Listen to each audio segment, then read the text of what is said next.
Welcome to Creativity with Kim, where everyone is welcome and creativity is for everyone. Today we're going to be playing with the December Owl Love You Forever Stamp of the Month set. So I'm going to be using that owl, but there are lots of other things like those little bits on there. You could stamp backgrounds, so much fun. And I'm also using the Buildable Tags thin cut that I just got. So lots of fun. We're using the Intense Black ink as well as the Ballerina ink, some bold bitty beads, as well as some Silver Star confetti, some Gilt gloss spray, and I'm going to be using a variety of the tri-blend markers, and I'll walk you through those as I go, and a craft knife and some scissors. You'll need 3D foam tape, some acetate of some sort, and an anti-static pouch. So, and a journaling pen as well. So that piece there is 3.5 by 2 3/8 of an inch. And then the tag is, I think, 2.5 by 3.5. No, taller than 3.5 by 4, I think. Anyways, I am going to stamp that owl with my Intense Black ink because I'm going to be coloring it with my alcohol markers and I don't want it to smear. Now, I stamped it in the middle, but if you stamped it a little bit lower, a little bit higher, you could totally fit in that sentiment that says you're a hoot. So you can see that it's nice and crisp there. So really, it's all about what you want. You could also stamp your hoot right on the base tag. So I'm just adding some ballerina ink sponged on the base tag, right where that belly is going to be for the owl. And I might have to adjust it once I get the belly cut out. So the Versamat is a self-healing mat, so you don't have to worry about cutting on it. It will heal. It's not going to wreck it. So I've just zoomed in so you can see this nice and easily. And I'm using my craft knife just inside the black line. So I want to leave that black border. And I'm just going around the edges. Now, I've sped this up, but make sure you take your time because there's a lot of detail on this one. It does take a bit of time to cut it out, but I think the result is well worth it. I've been having so much fun creating shaker tags and shaker cards. I was inspired by another maker, Melissa, with her card that she created last month for the Stamp of the Month blog hop. So there I've got that piece cut out, and I'd love to know what you think that piece looks like. To me, it kind of looks like it could be a moth or a butterfly or something, so kind of fun. Just checking to see that ink underneath, how it's going to look, and I decided I wanted a little bit more on the bottom right-hand corner, so I added that. Now I'm just going to grab my journaling pen and add some doodle lines to the edges of this piece. So I love my doodles, and so I add them to most things. If you've seen my art lately, you'll know that. Now my husband called while I was recording this, so I did the beak in the lightest shade of the orange blend with the lightest shade of the yellow blend on top to lighten it.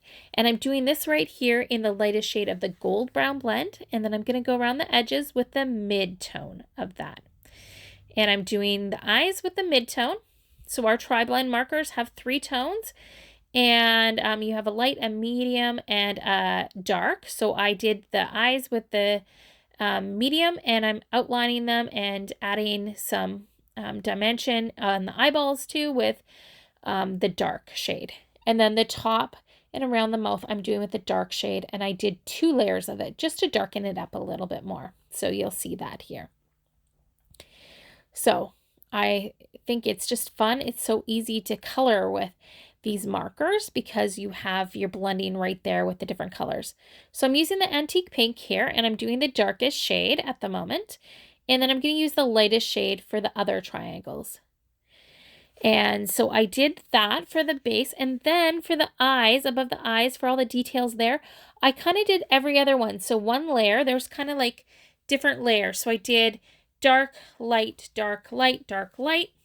And then I came in with my Jade marker, my Jade Green. And I did the darkest shade. And I'm going to go in and do the darkest there in every other one. And then I'm using my lightest shade. So, and that's what I did here. So then after I finish the Jade Green ones, I'll go back in with the antique pink and again alternate them. and then I'll do another layer, the last layer, with the jade. So I think it really makes that pop, and it's really fun look. So, and it was easy when I thought to do alternating colors. So that made it easy. I'm just going in with my dot adhesive and going around the edges of that belly. And I've got a piece of acetate, just some old packaging, because this is a small little thing. And I'm just gonna trim it out with my scissors and then put it down.